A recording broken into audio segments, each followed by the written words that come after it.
The night began like any other in Gray Hollow. Jonah Cross leaned on the creaking porch of his cabin, his callous hands wrapped around a mug of coffee. The wind carried the scent of damp earth, and the sky, usually filled with the comforting twinkle of stars, was unervingly empty. Jonah squinted at the black void above, a flicker of unease creeping into his chest. He wasn't a man prone to fear, but this silence felt different, unnatural. "Jonah, you seeing this?" crackled a voice from the walkie-talkie on the table behind him. It was Elias, the kid he'd taken under his wing a few years back. Impulsive, wiry, and too stubborn for his own good, Elias was the closest thing Jonah had to family. Jonah picked up the walkie and pressed the button. "Yeah, stay put." Before Elias could respond, the silence was shattered by a deep, resonant hum that seemed to vibrate through Jonah's very bones.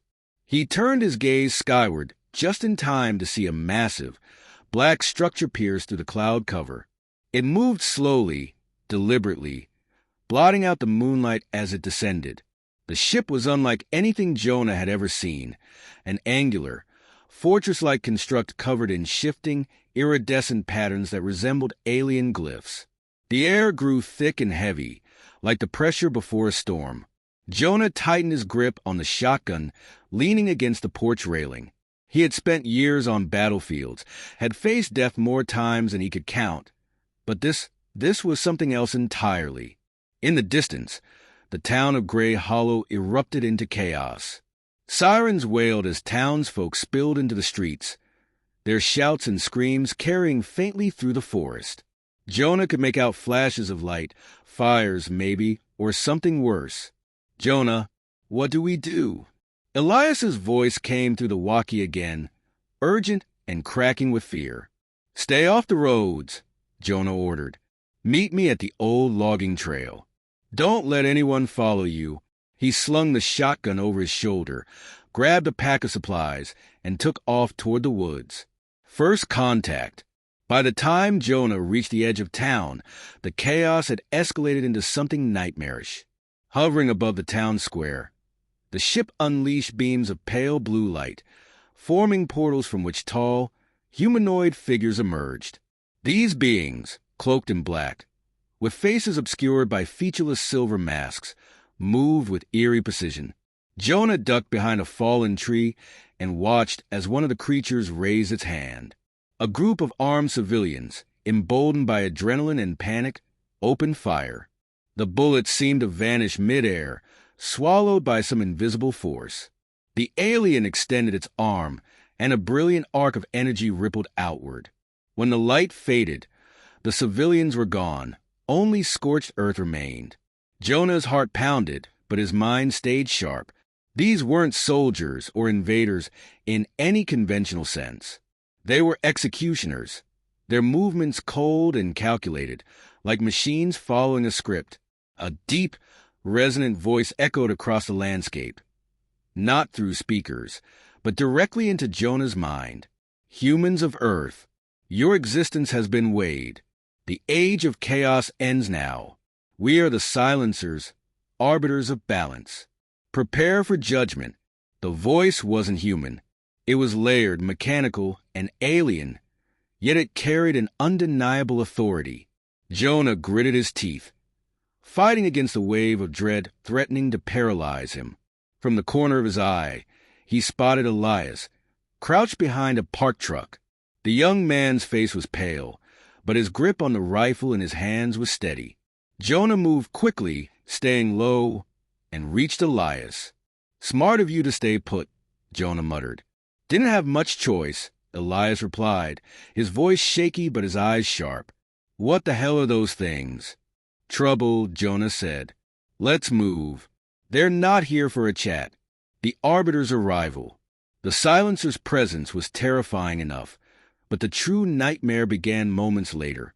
In the center of the town square, the air began to shimmer and warp as though reality itself was unraveling. The silencer stepped back, forming a perfect circle around the disturbance. Jonah and Elias watched from the shadows of a nearby alley as a new figure emerged.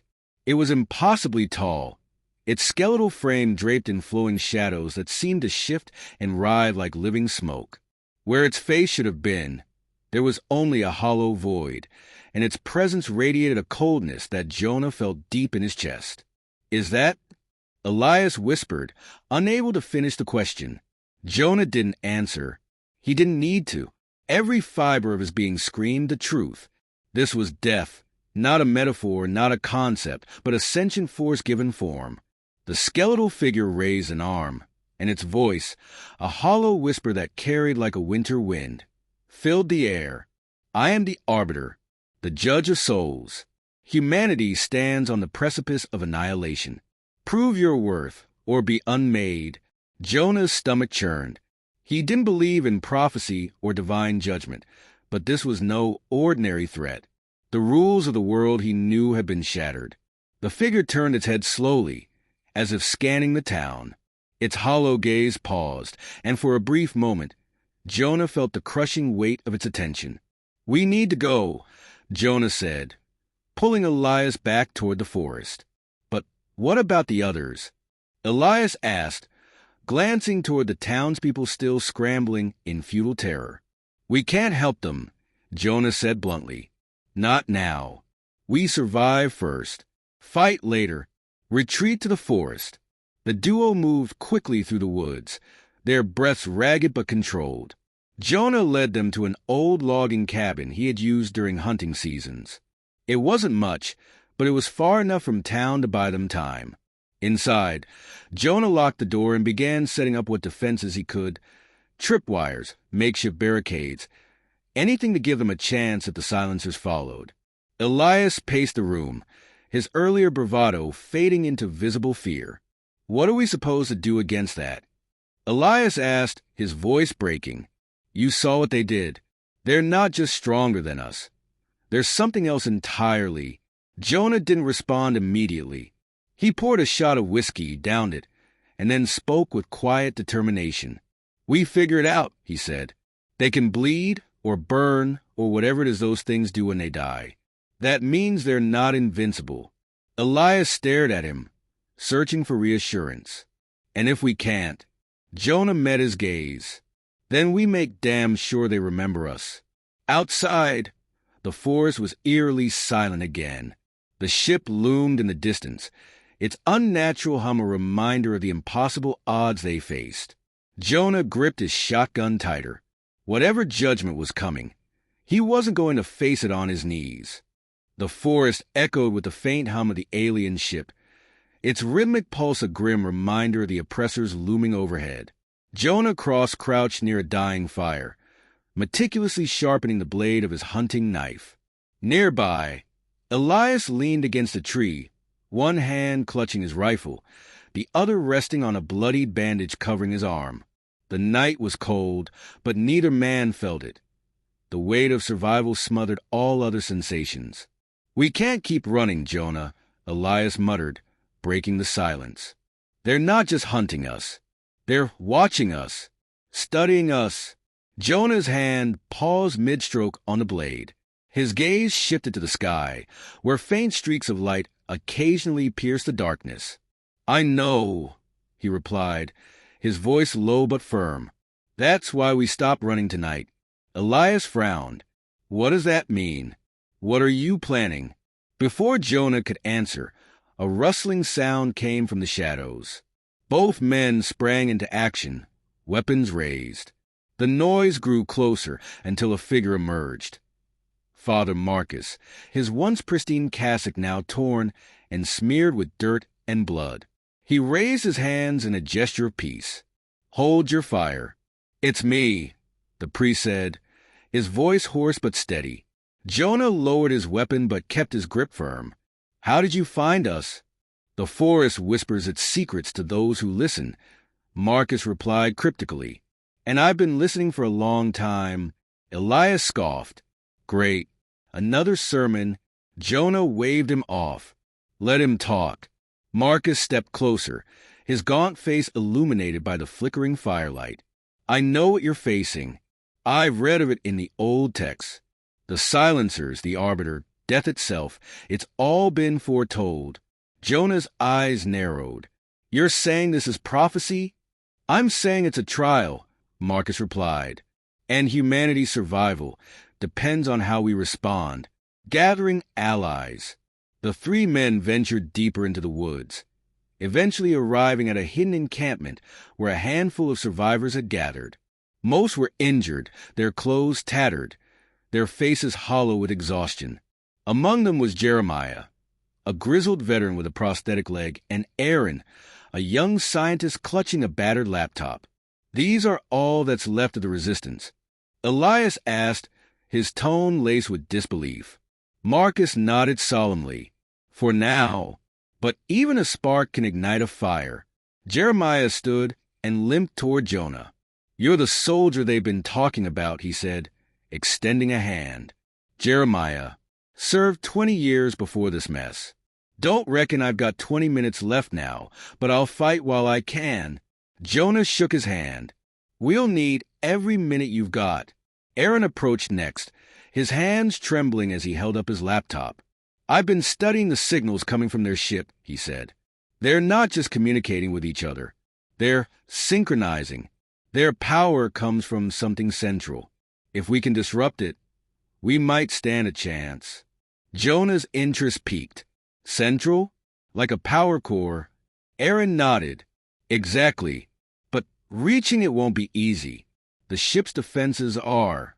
Impossible, Jeremiah interjected, his voice heavy with doubt. We don't have the numbers or the firepower. We don't need numbers, Jonah said, his voice cutting through the group's despair. We need a plan. First skirmish. Their first attempt at fighting back came the following night. Using Aaron's knowledge of the silencer's patrol patterns, the group set an ambush on a narrow forest trail. Jonah and Jeremiah positioned themselves behind a fallen log, while Elias and Marcus hid among the trees. Aaron remained at the camp, monitoring the ship's signals. The silencers came as expected, their tall, shadowed forms moving with unnerving precision. Jonah waited until the lead figure was directly in their trap zone before signaling. Elias fired first, his rifle spitting a precise shot at the alien's head. The bullet struck true, but instead of falling, the silencer's body shimmered as though made of liquid. It reformed instantly, raising its weapon with mechanical speed. Now! Jonah barked. A burst of explosives rigged beneath the trail detonated, engulfing the patrol in a fiery blast. The silencers staggered, their forms flickering. Jonah and Jeremiah opened fire, aiming for the glowing orbs embedded in the aliens' chests. Aaron had identified these as their energy cores. One silencer crumbled, its body disintegrating into ash, but the others recovered quickly. The fight was brutal. Jeremiah took a hit to his prosthetic leg, collapsing with a grunt of pain. Marcus swung a makeshift club, managing to crush one silencer's core before being thrown aside like a rag doll. Elias, despite his injury, fired shot after shot, his determination unyielding. Finally, the remaining silencers retreated, their forms dissipating into the night. The resistance had won, but at a cost. Jeremiah's prosthetic was destroyed, leaving him immobile, and Marcus's breathing was labored, his ribs likely broken. Jonah surveyed the scene, his jaw clenched. This was a test, he muttered. They wanted to see how far we'd go. And we passed, Elias said, wiping blood from his face.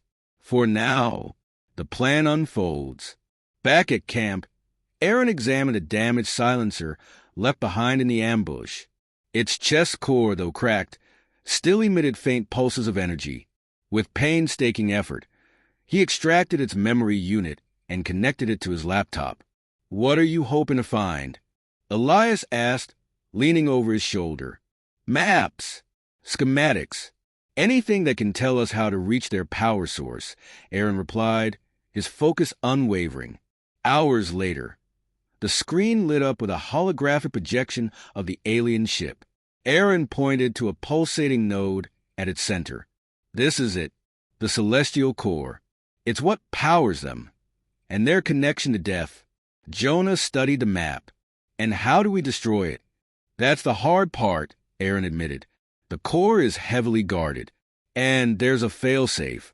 If it's destroyed, the ship will collapse. So, we take them out and go down with the ship?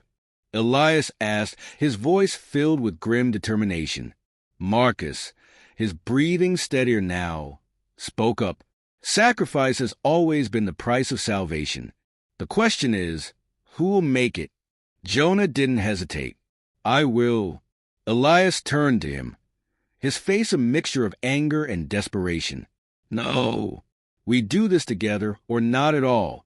Jonah placed a hand on the younger man's shoulder. If we all go, there's no one left to rebuild. This isn't about winning, Elias. It's about giving humanity a chance. The group fell silent, the weight of Jonah's words settling over them like a shroud. Outside, the alien ship loomed larger, its hum growing louder with each passing hour. Then we make it count, Jeremiah said finally, his voice resolute. We hit them hard, and we don't stop until that core is dust. Jonah nodded. Agreed. Tomorrow we strike. The resistance moved under the cover of darkness, their breaths shallow and deliberate as they approached the towering alien ship. The celestial core's hum reverberated through the ground, an ominous heartbeat reminding them of the stakes. Each man carried a singular purpose, their fear buried beneath layers of resolve. Jonah led the group, his shotgun slung over one shoulder and a bundle of explosives strapped to his chest. Behind him, Elias checked his rifle for the 100th time, his jaw clenched so tight that it ached. Jeremiah limped along with a makeshift crutch, clutching a sidearm with his free hand. Aaron carried a small transmitter, a device rigged to disrupt the silencer's energy fields for a critical window of time. Marcus brought up the rear, his voice a steady murmur of prayers. The plan was simple in its desperation. They would infiltrate the ship through a maintenance hatch identified in the stolen schematics, fight their way to the core and destroy it. They all understood the likelihood of survival was slim, but survival wasn't the goal. Remember, Jonah whispered as they reached the hatch, this isn't about us. It's about making sure they don't win. Elias nodded, his eyes fierce. Then let's make some noise. Inside the beast. The ship's interior was both awe-inspiring and alien, its walls pulsing with veins of liquid light. Every surface seemed alive, humming with energy that made the air heavy and hard to breathe. The group moved cautiously, their footsteps muffled by the strange, organic material beneath them. They hadn't made it far when the first silencer appeared, stepping out from a shadowed alcove as if conjured from the darkness itself. Its silver mask glinted in the dim light, and its hand crackled with energy. Jonah fired first, his shotgun blast reverberating through the corridor. The alien staggered but didn't fall, its liquid-like form rippling as it advanced. Elias's rifle barked next, a well-placed shot shattering the core embedded in the silencer's chest. Keep moving, Jonah barked, reloading his weapon as they pressed forward. The ship responded to their intrusion. Alarms blared and the corridors shifted, walls rearranging themselves to funnel the intruders toward heavily fortified zones. Silencers emerged in greater numbers, their movements synchronized like a hive mind. Aaron activated the transmitter, and a pulse of energy rippled outward. The silencers faltered, their forms flickering and slowing. It won't last long, Aaron shouted. Long enough, Jonah replied grimly. The resistance fought with everything they had. Jeremiah, his mobility limited, covered their flank with steady, precise shots. Marcus wielded a scavenged alien weapon, its energy blasts tearing through their foes. Elias fought with raw intensity, each kill fueling his determination to see the mission through. But the silencers were relentless. For every one they destroyed, two more seemed to take its place. The core. After what felt like an eternity of combat, the group reached the core chamber. It was a vast, cathedral-like space dominated by the celestial core, a massive, pulsating orb suspended in midair, its light blinding and hypnotic. Tendrils of energy extended from the core, snaking into the walls and floor, feeding the ship and its occupants. This is it, Aaron said, his voice barely audible over the core's deafening hum. Jonah didn't hesitate. He began rigging the explosives, his hands steady despite the chaos surrounding them. "Cover me," he ordered. The others formed a defensive perimeter, their weapons trained on the entrances. Silencers poured into the chamber, their numbers overwhelming. Jeremiah took a hit to the chest, collapsing with a gasp. Marcus dragged him behind cover, his prayers turning into shouts of defiance as he continued firing. Elias fought with feral determination, his rifle emptying clip after clip. When a silencer got too close, he switched to his combat knife, plunging it into the alien's core with a roar. Jonah worked quickly, his focus unshakable. He set the timer for 2 minutes. Just enough time to ensure the core would be destroyed, but not enough to guarantee their escape. "Done!" he shouted, rising to his feet. "Fall back!" The Arbiter's final judgment. As the group began their retreat, the temperature in the chamber plummeted. Frost formed on the walls, and their breath turned to mist. The Arbiter had arrived. The skeletal figure emerged from the core itself, its hollow form radiating an aura of death. Its voice, colder than ice, filled the chamber. "You defy judgment. You reject balance. This defiance will cost you everything." Jonah stood his ground, his shotgun leveled at the Arbiter. "We're not asking for your balance. We're fighting for our right to exist." The Arbiter raised a hand, and a wave of energy rippled outward, knocking everyone to the ground. Jonah struggled to his feet, glaring at the entity with unyielding defiance. "You seek to destroy the core," the Arbiter continued, "but you do not understand. It is not merely power. It is life itself. Destroy it, and you destroy your world as well." Jonah hesitated, his mind racing. Could the Arbiter be telling the truth? Was this mission a death sentence for all of humanity?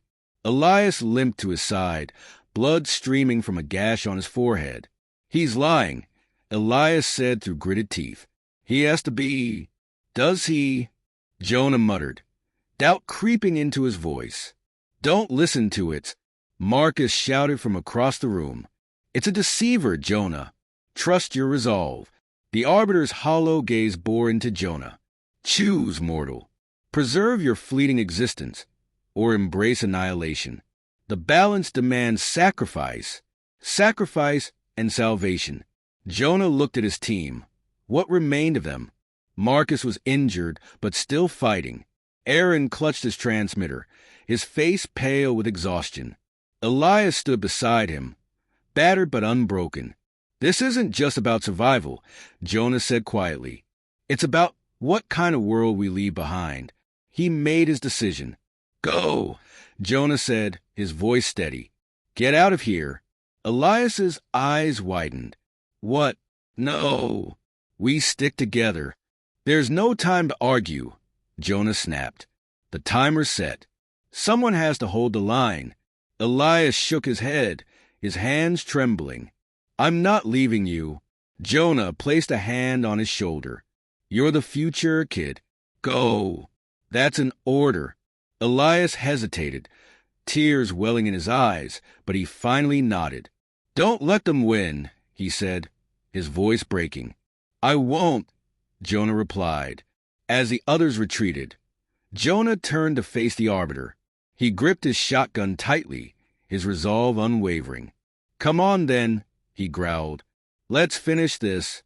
The Arbiter lunged, and Jonah met it head-on, buying his team the precious seconds they needed to escape.